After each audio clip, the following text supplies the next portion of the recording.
চলতি বছরের ডিসেম্বরে বা ২৬-এর মাঝামাঝিতে হবে জাতীয় নির্বাচন, জানালেন প্রধান উপদেষ্টা। অবাধ ও সুষ্ঠু ভোটের অঙ্গীকার। এখনই সংবিধানের ৭০ অনুচ্ছেদ বাতিল করলে প্রার্থী বেচাকেনার হিড়িক পড়ার আশঙ্কা রিজভির, দ্রুত নির্বাচন দেওয়ার আহ্বান। গণ অধিকারের ফারুকের উপর হামলার অভিযোগে ২৫ জনের বিরুদ্ধে মামলা, সাভারে ব্যবসায়ীকে অপহরণে অভিযুক্ত মুসা গ্রেফতার। এবারের বাণিজ্য মেলা আয়োজনে ভিন্নতা দেখছেন বিদেশি ব্যবসায়ীরা, খুশি ক্রেতারাও। জমতে সময় লাগবে বলছেন স্টল মালিকরা। নওগাঁয় আশঙ্কাজনক হারে বাড়ছে সড়ক দুর্ঘটনা, ১ বছরে প্রাণহানি ৬৫, বেপরোয়া গতি ও চালকের অদক্ষতাকে দুষছেন স্থানীয়রা। চলতি মাসে চট্টগ্রাম কক্সবাজার রুটে চালু হচ্ছে নতুন এক জোড়া ট্রেন, ছুঁয়ে যাবে ৮টি স্টেশন, দুর্ভোগ লাঘবের আশায় স্থানীয়দের। এবং গাজা ইসরায়েলি হামলায় আরও ৭০ ফিলিস্তিনি নিহত, সর্বশেষ ২টি হাসপাতালও খালির নির্দেশ, আরও অস্ত্র পাঠাচ্ছে যুক্তরাষ্ট্র। শুনছিলেন শিরোনাম সংবাদ সকালের, সঙ্গে আছি মারজানা শক্তি।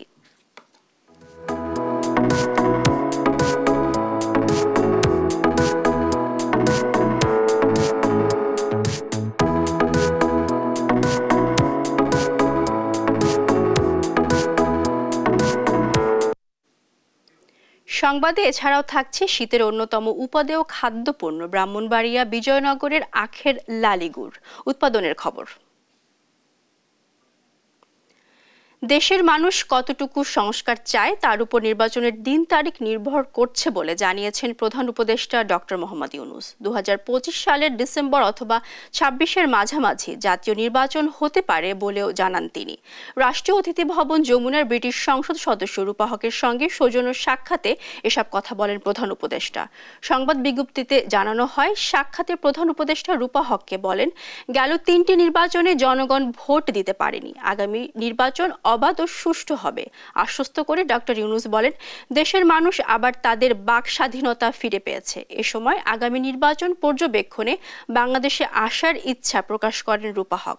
এর আগে প্রধান উপদেষ্টার বিশেষ দূত লুৎফে সিদ্দিকীর নেতৃত্বে ব্যবসায়ী প্রতিনিধিদের সঙ্গে বৈঠক করেন ব্রিটিশ সংসদ সদস্য রূপা হক।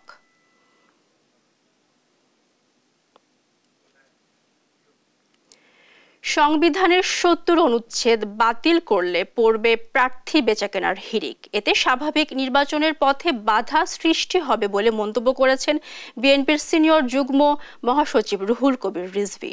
শনিবার রাতে জাতীয়তাবাদী শ্রমিক দলের আয়োজনে রাজধানীতে দরিদ্রদের মাঝে কম্বল বিতরণ শেষে মন্তব্য করেন তিনি। এ সময় যত দ্রুত সম্ভব নির্বাচনের মাধ্যমে জনগণের অধিকার ফিরিয়ে দেওয়ার আহ্বান জানান রিজভী। কায়েস রাহাতের রিপোর্ট। জাতীয়তাবাদী শ্রমিক দলের আয়োজনে শনিবার রাতে রাজধানীর বিভিন্ন এলাকায় দুস্থদের মাঝে কম্বল বিতরণ কার্যক্রমে অংশ নেন বিএনপির সিনিয়র যুগ্ম মহাসচিব রুহুল কবির রিজভী। রাজধানীর সদরঘাটে কম্বল বিতরণের শুরুতে তিনি বলেন, হাসিনার লুটপাটের কারণেই নিত্যপণ্যের দাম বেড়েছে।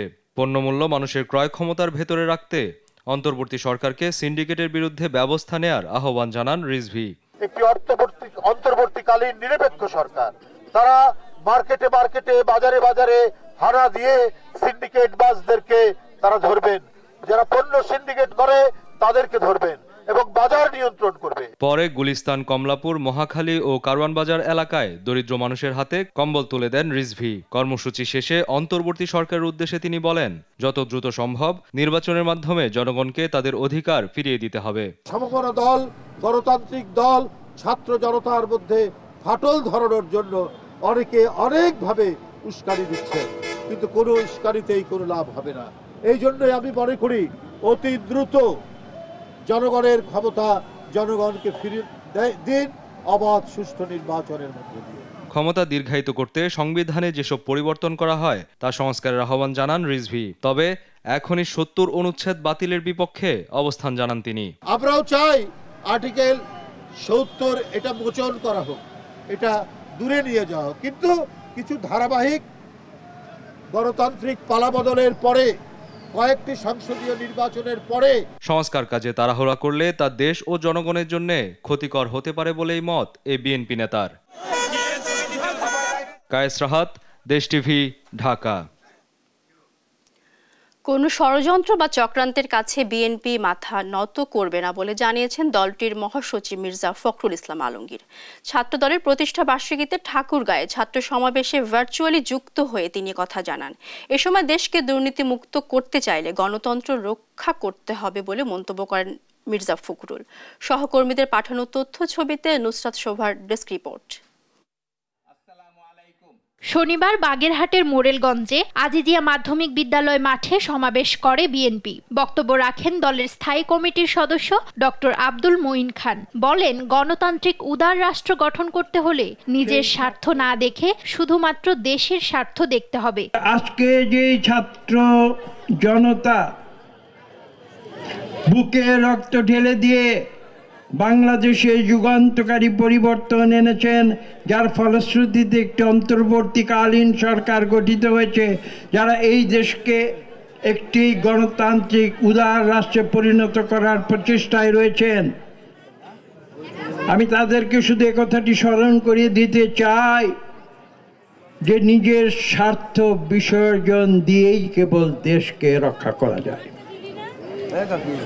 আমি যদি নিজের স্বার্থের কথা চিন্তা করি তাহলে আমি কোনোদিন দেশের স্বার্থের কথা ভাবতে পারবো না।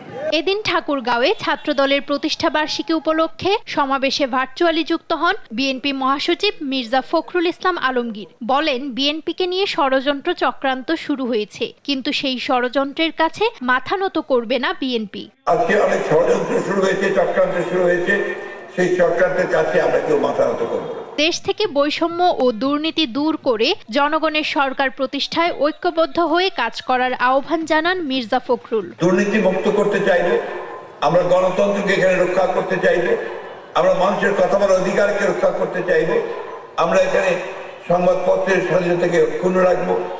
এই বিষয়গুলোকে সামনে রেখে আমাদের এগোতে হবে। এদিন চট্টগ্রামে আরাফাত রহমান কোকো স্মৃতি বিভাগীয় ফুটবল টুর্নামেন্ট উদ্বোধন করেন বিএনপির যুগ্ম মহাসচিব হাবিবুন নবী খান সোহেল। ওদের কাছে খেলা মানে পিস্তল, ওদের কাছে খেলা মানে চাপাতি, ওদের কাছে খেলা মানে গুন্ডা পান্ডা, ওদের কাছে খেলা মানে হেলমেট বাহিনী। কিন্তু আমাদের নেতা বিএনপির ভারপ্রাপ্ত চেয়ারম্যান জনাব তারেক রহমানের কাছে খেলা মানে ফুটবল খেলা। এদিকে দিনাজপুরের নবাবগঞ্জে শীতার্ত দরিদ্র পরিবার সহ বিভিন্ন ধর্মীয় এবং শিক্ষা প্রতিষ্ঠানে কম্বল বিতরণ করেছেন বিএনপির জাতীয় স্থায়ী কমিটির সদস্য ডাক্তার AZM জাহিদ হোসেন। নুসরাত শোভা, নিউজ ডেস্ক, দেশ টিভি।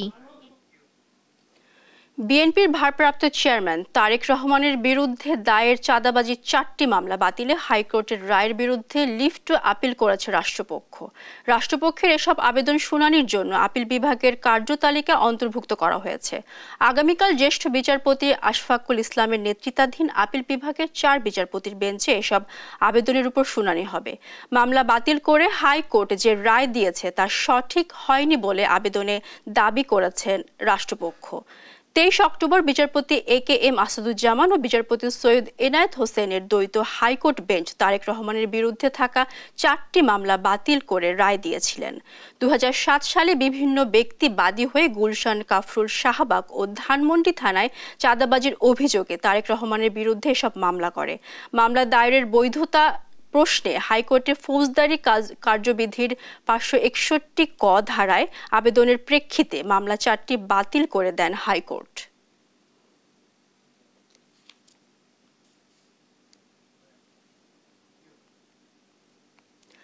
ক্ষমতায় গেলে চাঁদাবাজ ও দখলবাজ মুক্ত বাংলাদেশ গড়ার অঙ্গীকার করেছেন জামায়াত ইসলামীর আমির ডাক্তার শফিকুর রহমান।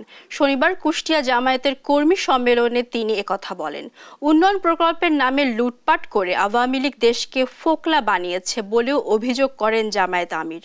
ইরফান রানার ক্যামেরায় নাহিদ হাসান তিতাসের রিপোর্ট। দেড় যুগ পর কুষ্টিয়ায় জামাতে ইসলামীর কর্মী সম্মেলনে ঢল নামে নেতাকর্মীদের।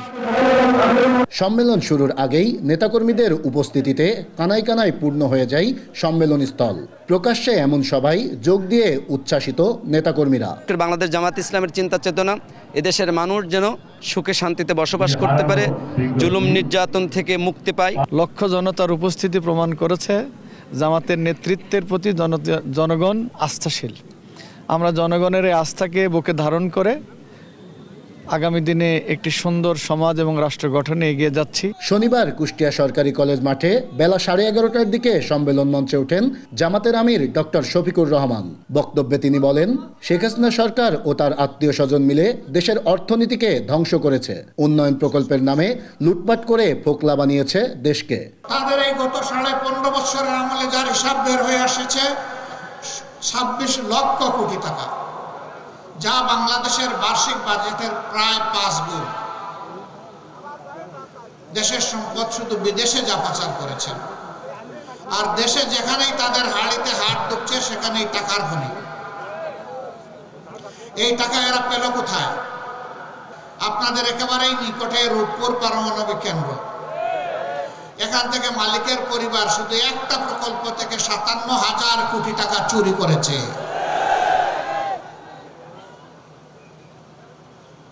এইভাবে যেখানেই মেগা উন্নয়নের কথা বলা হয়েছে সেখানেই মেগা ডাকাতি করা হয়েছে।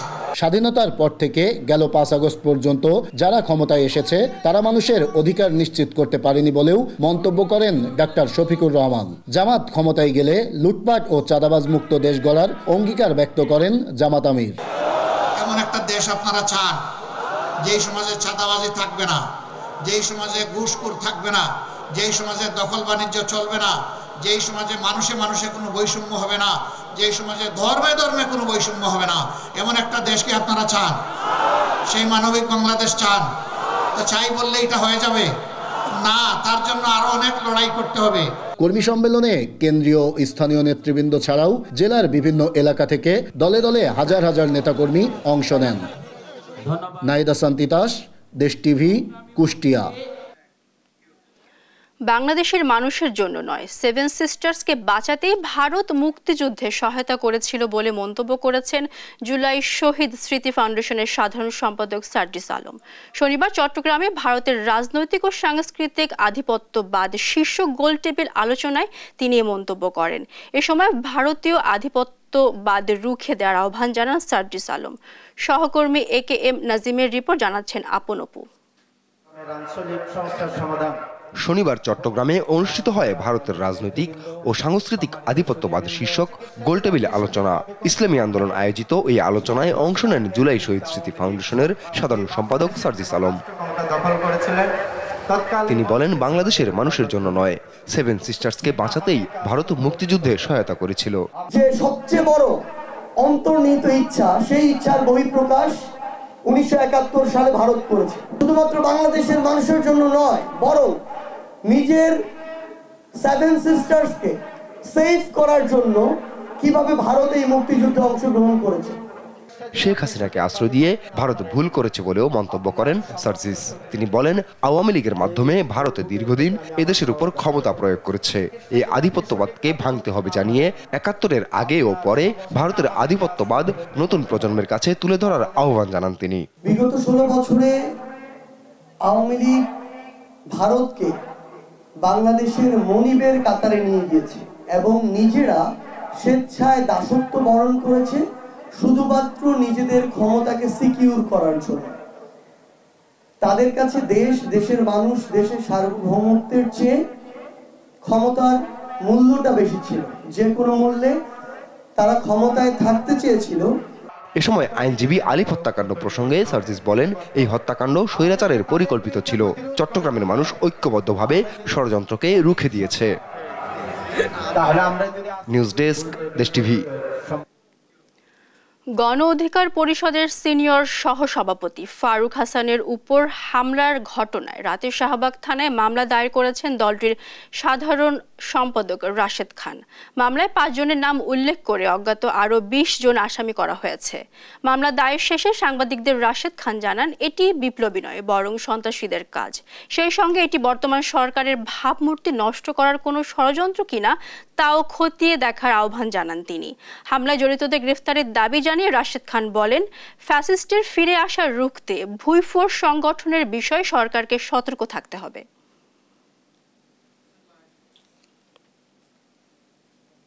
হামলা করে, লাঞ্ছিত করে আমাদেরকে হত্যা করবে শহীদ মিনারের মতন জায়গায়, এটা কি শুধুমাত্র জাতীয় বিপ্লবী পরিষদের ষড়যন্ত্র, নাকি আওয়ামী লীগের প্রেতাত্মাদের ষড়যন্ত্র, নাকি ভারতের রয়ের ষড়যন্ত্র, সেই বিষয়টি আমি মনে করি সরকারকে, স্বরাষ্ট্র উপদেষ্টাকে এবং পুলিশ প্রশাসনকে খতিয়ে দেখতে হবে। সাভারে চাঁদার দাবিতে ব্যবসায়ীকে অপহরণের পর গুলি করে ফেলে যাওয়ার ঘটনায় অভিযুক্ত মোশাররফ হোসেন মুসাকে গ্রেফতার করেছে ঢাকা জেলা উত্তর গোয়েন্দা পুলিশ। মুসা আন্তজেলা ট্রাক চালক ইউনিয়নের সাধারণ সম্পাদক ও কথিত বিএনপি নেতা। শনিবার রাতে রাজধানীর মোহাম্মদপুর এলাকায় এই অভিযান চালানো হয়। 31 রাতে সাভারে ভাঙ্গা ব্রিজ এলাকার ব্যবসায়ী রমজান খানকে চাঁদা আদায়ের উদ্দেশ্যে অপহরণ করে মুসা। তার কাছ থেকে 1 লাখ টাকা ও মোবাইল ফোন ছিনিয়ে নেওয়ার পর ডান পায়ে গুলি করে ফেলে যায়। পরে স্থানীয়রা মুসাকে উদ্ধার করে সাভারের এনাম মেডিকেল কলেজ হাসপাতালে ভর্তি করে। এই ঘটনায় সাভার মডেল থানায় মুসার বিরুদ্ধে মামলা করেন ভুক্তভোগী ব্যবসায়ী।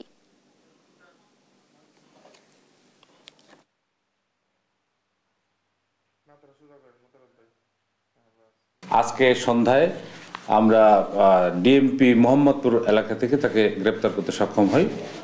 শুধু তাই না, এই মোশাররফ হোসেন মুসার বিরুদ্ধে এর বড় বড় অপকর্মের অভিযোগ রয়েছে।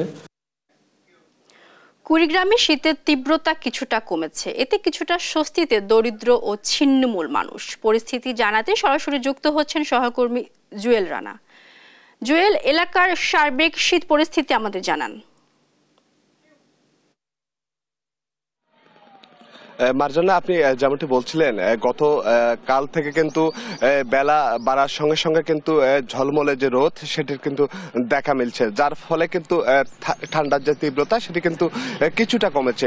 সূর্যের উত্তাপ ছড়ালেও কিন্তু সেটি কিন্তু অনুভূত হচ্ছে না, এবং তারপরও কিন্তু এখানকার যারা খেটে খাওয়া মানুষ রয়েছে এবং দিন করে দিন খাওয়া মানুষ, তারা কিন্তু এই ঝলমলে রোদের দেখা পাওয়ার কারণে কিন্তু তারা স্বাচ্ছন্দ্য বোধে কিন্তু তারা মাঠে কাজ করতে পারছে।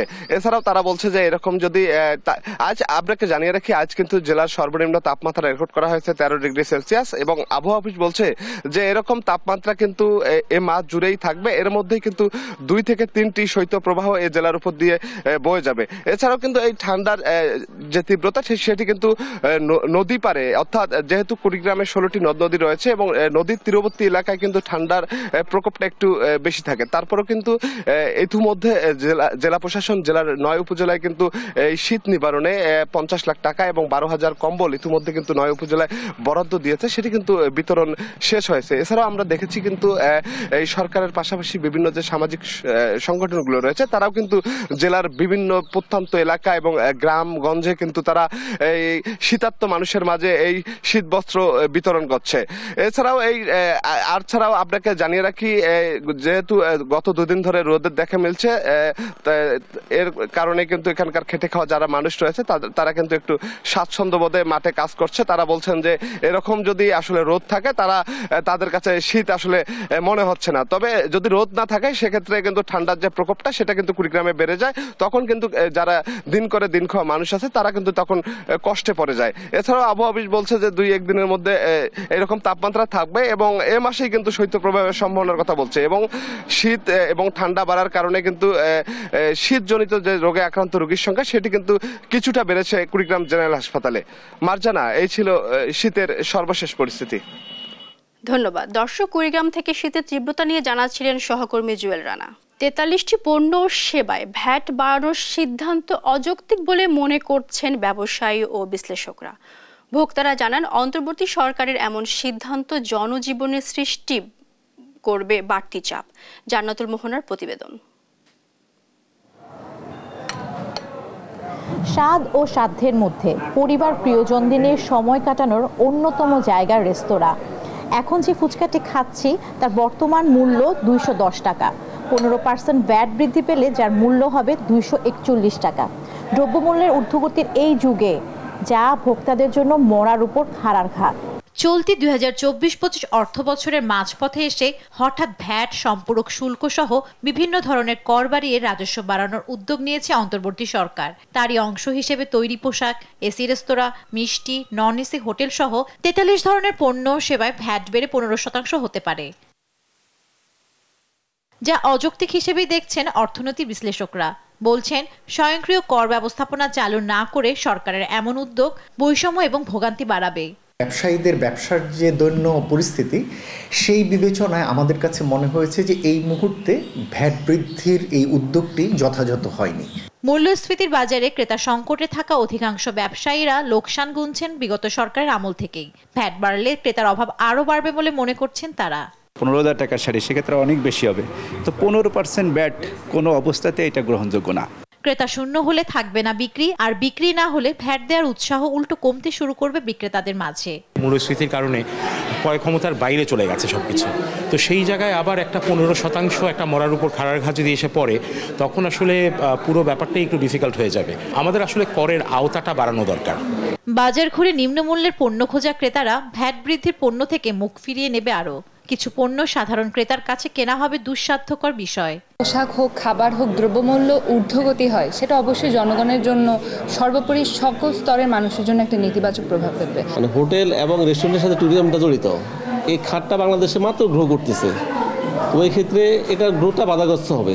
আমরা এমনিতেই নিত্য প্রয়োজনীয় জিনিসপত্রের যে দাম সেটার চাপে আছে, এর মধ্যে যদি আবার নতুন করে ব্যাট ট্যাক্স ইম্পোজ করা হয়, ডেফিনেটলি এটা আমাদের জন্য খুব কষ্টকর হয়ে যাবে। 15% ট্যাক্স ইম্পোজ করতেছেন, কিন্তু যদি ট্যাক্স দেওয়ার লোক না থাকে, বাণিজ্য না থাকে, তাহলে তো ট্যাক্স পাওয়া যাবে না।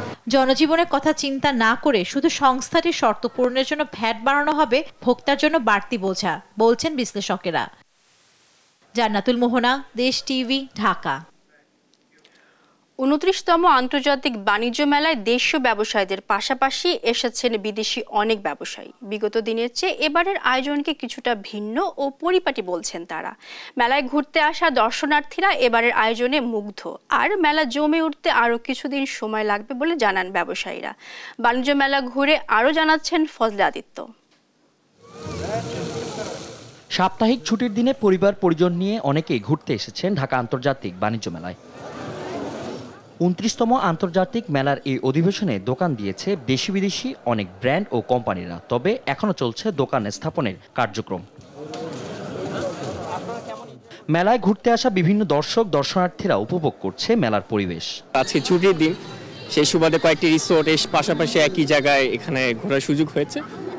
ওভারঅল দেখছি ভালো জনসংখ্যাই রয়েছে, আশা করছি সামনে হয়তো আরো বাড়বে।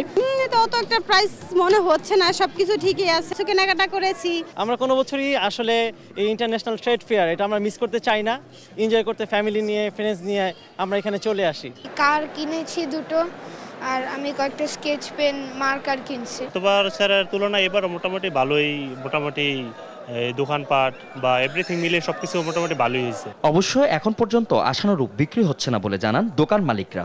মেলা যে হিসাবে লোক আসার কথা, ওই হিসাবে লোক এখন তো আসে না। যে বেচে কিনে, এই বেচে কিনে হলে আমাদের চলবে না। এখন তো মেলার কেবল শুরু আছে, 4 দিন চলতেছে, ঠিক আছে, তো সেই তুলনায় মোটামুটি মানে খারাপ না, আলহামদুলিল্লাহ বলা যায়।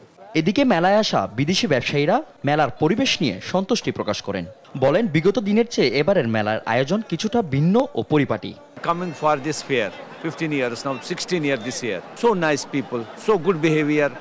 Last year no good. Everyone respect us from where you are. What this we like this year. Calm and quiet. 4-5 বছর থেকে এই লোকেশনে হচ্ছে, তো প্রতি বছর অবশ্যই মানুষটা বাড়বে। আমি দেখতেছি কি আগে থেকেই আলহামদুলিল্লাহ অনেকগুলো ক্রাউড আসতেছে। সামনের দিনগুলোতে বেচাবিক্রি কার্যক্রম আরো বৃদ্ধি পাবে এমনটাই প্রত্যাশা মেলায় আসা বিক্রেতাদের। ফজলে আদিত্য, দেশ টিভি, ঢাকা। নওগাঁয় আশঙ্কাজনক হারে বাড়ছে সড়ক দুর্ঘটনা। গেল 1 বছরে জেলায় দুর্ঘটনা নিহত হয়েছে অন্তত 65 জন। দুর্ঘটনার কারণ হিসেবে যানবাহনের বেপরোয়া গতি, অদক্ষ চালক আর ওভারটেকিং প্রবণতাকে দায়ী করেছেন স্থানীয়রা। তবে মূল অভিযোগ যাদের বিরুদ্ধে, তারা দায় চাপাচ্ছেন একে অপরের উপর। সহকর্মী কাজী কামাল হোসেনের তথ্য ছবিতে আব্দুল্লাহ আল মারুফের রিপোর্ট। নওগাঁয় 1 মাসেই সড়ক দুর্ঘটনায় নিহত হয়েছেন 14 জন, আর গেল 1 বছরে মৃত্যু হয় অন্তত 65 জনের, আহত হয় শতাধিক মানুষ। সবচেয়ে বেশি দুর্ঘটনা ঘটে নওগাঁ রাজশাহী আঞ্চলিক মহাসড়কে। স্থানীয় ও প্রত্যক্ষদর্শীদের মতে বেপরোয়া গতি, চালকদের অদক্ষতা ও ওভারটেকিং প্রবণতার কারণেই আশঙ্কাজনক হারে বাড়ছে সড়ক দুর্ঘটনা। এছাড়াও দুর্ঘটনার অন্যতম কারণ হয়ে দাঁড়িয়েছে ফিটনেসবিহীন বাস, ট্রাক ও অবৈধ যানের অবাধ চলাচল। অবৈধ যেগুলো পরিবহন, ভুটভুটি, তারপরে আপনার অটো চার্জার, অটো রিক্সা, এই যে বিষয়গুলো সবগুলো একাকার হয়ে আমাদের নওগাঁর সড়ক দুর্ঘটনা কিন্তু ভয়াবহ রূপ নিয়েছে। অবাধে তারা যে লং রুটে বা বড় রাস্তায় মহাসড়কে চলাফেরা করতেছে, এগুলো টোটালি ভাবে নিয়ন্ত্রণ করতে হবে। বাস চালকদের দাবি, মহাসড়কে সিএনজি চালিত অটোরিকশা, নসিমন, করিমন, ভটভটি সহ ছোট যানগুলোই দুর্ঘটনার জন্য দায়ী। আর পাল্টা বাস চালকদের দুষছেন অটো চালকরা। সিএনজি, ব্যাটারি চালিত নসিমন, করিমন এগুলার কারণে সড়ক দুর্ঘটনার কারণ। এরা ডানবাম কিছু বুঝে না, এসে মাথা ভরে দেয়। হাইওয়ে গাড়িগুলা যারা আসে এরা এত স্পিডে গাড়ি চালায়, এদেরকে দেখার মতোই বাংলাদেশে কেউ নাই। বাস চালারা মনে করেন হেল্পার দিয়ে গাড়ি চালায়, এত দ্রুত গতিতে গাড়ি চালায় ওনারা, যে মনে করেন রাস্তাঘাটে গেলে আমাদের জন্য না আরো অনেক গাড়ির ক্ষতি হয়। দুর্ঘটনা রোধে লাইসেন্সবিহীন চালক ও অনিবন্ধিত যান চলাচল বন্ধে অভিযানের পাশাপাশি জনগণকেও সচেতন হওয়ার পরামর্শ পুলিশের। ড্রাইভারদের এবং হেল্পারদের ড্রাইভিং লাইসেন্স, গাড়ির কাগজপত্র যথাযথ আছে কিনা, যেটার কারণে অধিকাংশ অ্যাক্সিডেন্ট হয়ে থাকে, ওই বিষয়গুলো আমরা তদারকির নিমিত্তে নিয়মিতই চেকপোস্ট করে থাকি। সড়কে শৃঙ্খলা ফিরিয়ে এনে দুর্ঘটনা প্রতিরোধে সম্মিলিত উদ্যোগ নেওয়ার দাবি সংশ্লিষ্টদের। নিউজ ডেস্ক, দেশ টিভি। ঐতিহাসিক যশোর রোডের শতবর্ষী গাছগুলো বর্তমানে মৃত্যু ফাঁদে পরিণত হয়েছে। মৃত ও অর্ধমৃত গাছগুলো প্রায় ভেঙে পড়ে ঘটছে দুর্ঘটনা ও প্রাণহানি। 5 বছরে অন্তত 20 জনের মৃত্যু হয়েছে এবং আহত হয়েছেন অনেকেই। সড়কে চলাচলকারী এবং স্থানীয়রা ঝুঁকিপূর্ণ গাছগুলো অপসারণের দাবি তুললেও হাইকোর্টের নিষেধাজ্ঞার কারণে তা সম্ভব হয়নি। সহকর্মী সালাউদ্দিন সাগরের পাঠানো তথ্য ও ছবিতে অঙ্কন চৌধুরীর রিপোর্ট। মহান মুক্তিযুদ্ধের সময় যশোর রোড দিয়ে লাখ লাখ শরণার্থী ভারতে আশ্রয় নিয়েছিলেন। অ্যালেন গিন্সবার্গ তার কবিতা সেপ্টেম্বর অন যশোর রোডে এই মহাসড়কের কথা উল্লেখ করেছে। যশোর থেকে বেনাপোল পর্যন্ত 620টি গাছ রয়েছে, যার মধ্যে 75টি মৃত এবং 200টি অর্ধমৃত বা ঝুঁকিপূর্ণ। 7 থেকে 8টি গাছ রাস্তার পাশে পড়ে আছে, যা দুর্ঘটনা ঘটাচ্ছে।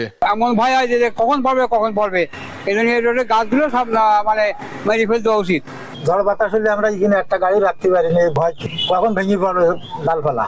বেনাপোল বন্দর দিয়ে প্রতিদিন হাজার হাজার ট্রাক চলাচল করে। ঝুঁকিপূর্ণ গাছের কারণে চলাচলে বিঘ্ন ঘটছে এবং অর্থনৈতিক কার্যক্রমে বাধা তৈরি হচ্ছে। সড়ক পুনর্নির্মাণে অনেক গাছের শিকড় কাটা পড়েছে, ফলে তীব্র বাতাসে গাছগুলি উপড়ে পড়ে দুর্ঘটনা ঘটাচ্ছে। রাস্তা হওয়ার সময় এই গাছগুলোর নিচে যে শিকড়গুলো কাটা পড়ছে, কিছু গাছ হেলে গেছে, কিছু গাছ ঝড় বৃষ্টিতে পড়ে গেছে, কিছু গাছ মরে গেছে। মরা গাছগুলো নিয়ে মানুষের জীবনযাত্রা ঝুঁকিপূর্ণ হয়ে দাঁড়াইছে। বাস ও ট্রাক চালকরা গাছের বাধা পড়ার সংখ্যায় সমস্যায় পড়েছে। গাছের সঙ্গে সংঘর্ষের কারণে দুর্ঘটনা ঘটছে এবং বড় গাড়ি গাছের দিকে খেয়াল রেখে চললেও মোটরসাইকেল ও ধীরগতির বাহনের সঙ্গে দুর্ঘটনা ঘটছে। ওনারা ইচ্ছা করে শিকড়টা কাটে দিয়ে গেছে, কাটে দেওয়ার পরে আপনার গাছ হেলে আসতেছে রাস্তার দিকে, দুর্ঘটনা হচ্ছে।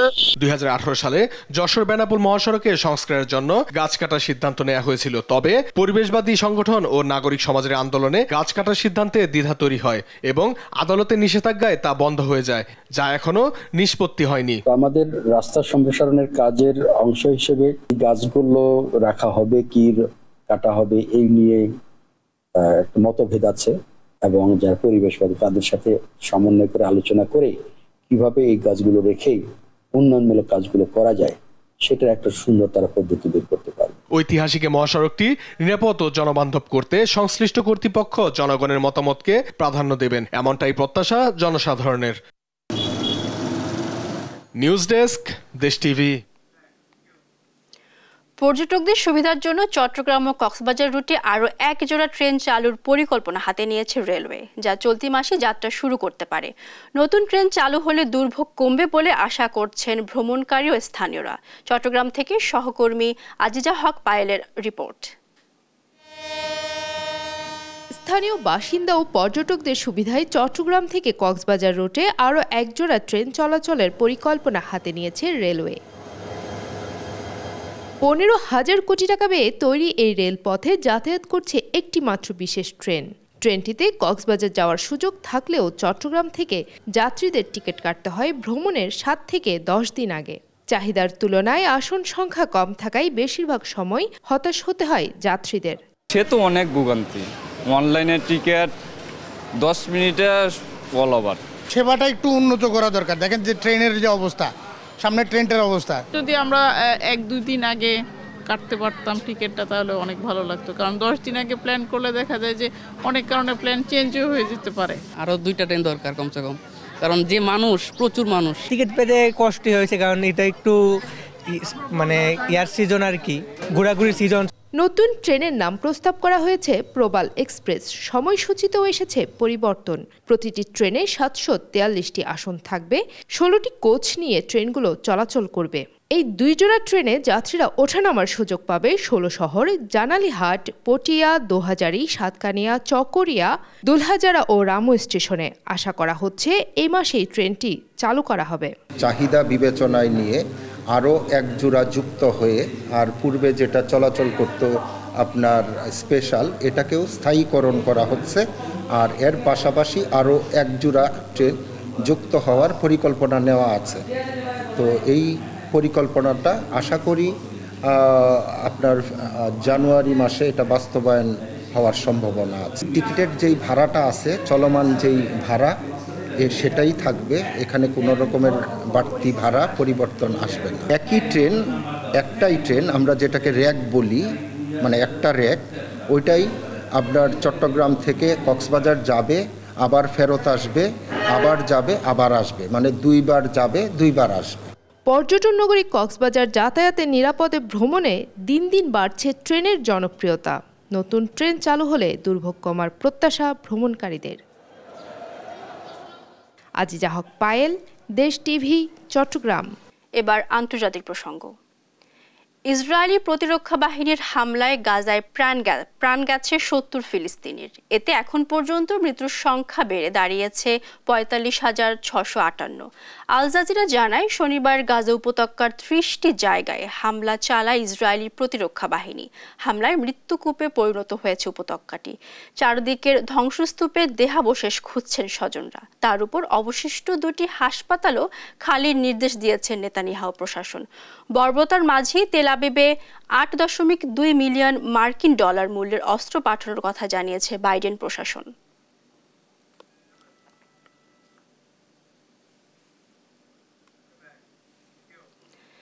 সিগারেটের প্যাকেটের মতো অ্যালকোহলযুক্ত পানীয় বোতলের গায়ে ক্যান্সারের সতর্কীকরণ মোড়ক ব্যবহারের তাগিদ দিয়েছেন মার্কিন সার্জন জেনারেল বিবেক মূর্তি। বলেন, প্রতি বছর 1 লাখ মার্কিনী মদ্যপানে ক্যান্সার আক্রান্ত হচ্ছেন, যাদের মধ্যে অন্তত 20,000ই প্রাণ হারাচ্ছেন। এতে সচেতনতা বাড়াতে মোড়কে পরিবর্তন করে আসতে ফেডারেল সরকারের দৃষ্টি আকর্ষণ করেন এ সার্জন জেনারেল। নীরব দাসের রিপোর্ট। অ্যালকোহল পান করে ব্রেস্ট, কোলন ও লিভার সহ অন্তত 7 রকমের ক্যান্সার নিয়ে প্রতি বছর হাসপাতালে ভর্তি হচ্ছেন হাজার হাজার মার্কিনী, যাদের মাঝে 20%ই ঢলে পড়েন মৃত্যুর কোলে। যারা এ জাতীয় পানি পান করছেন তাদের সতর্ক করতে বোতলের মোড়কে সতর্কীকরণ বার্তা ব্যবহারের তাগিদ জানিয়েছেন মার্কিন সার্জন জেনারেল বিবেক মূর্তি বলেন, অ্যালকোহল, ওয়াইন বা স্পিরিট যে ধরনেরই পানীয় হোক, সবগুলোতেই ক্যান্সারের ঝুঁকি রয়েছে। কিন্তু বেশিরভাগ মার্কিনীরাই এসব পানের ফলে সৃষ্ট স্বাস্থ্য ঝুঁকি সম্পর্কে ধারণা রাখেন না। এমনকি এর ফলে নারী ও পুরুষের প্রজনন স্বাস্থ্য হুমকির মুখে ঝুঁকছে, তা নিয়েও মাথা ব্যথা নেই তাদের। এতে বোতলের গায়ে ক্ষতিকারক দিকগুলো উল্লেখ থাকলে বিষয়টি নিয়ে সবাই ভাবতে শুরু করবে বলে ধারণা তার। 1988 সালের পর প্রথমবারের মতো মোড়কে পরিবর্তন আনতে মূর্তির তাগিদকে সাধুবাদ জানিয়েছেন অনেকেই। এমনকি নন অ্যালকোহলিক বারগুলো শারীরিক সুস্থতার দিকে নজর দেওয়া উচিত বলে মনে করছে। সাধারণরা বলছেন, সার্জন জেনারেলের কথা সবাই গুরুত্বের সঙ্গে গ্রহণ করেন, ধারণা করছেন এবারও একটি যুগান্তকারী পরিবর্তন আসবে। আমার মনে হয় এতে মানুষ অ্যালকোহল পান করা বন্ধ না করলেও পরিমাণ কমিয়ে নিয়ে আসবে, সবাই চিন্তা করতে শুরু করবে। আমার মতে সার্জন জেনারেলও চাচ্ছেন সবাই বিষয়টি নিয়ে ভাবতে শুরু করুক। এছাড়া সবার স্বার্থে অ্যালকোহল পানে নতুন বিধিনিষেধ আরোপের তাগিদ জানিয়েছে গণস্বাস্থ্য বিভাগ। পরামর্শ দিয়েছে পুরুষদের দিনে 28 গ্রাম ও নারীদের 14 গ্রাম এর বেশি পানীয় পান না করার। নীরব দাস, নিউজ ডেস্ক, দেশ টিভি।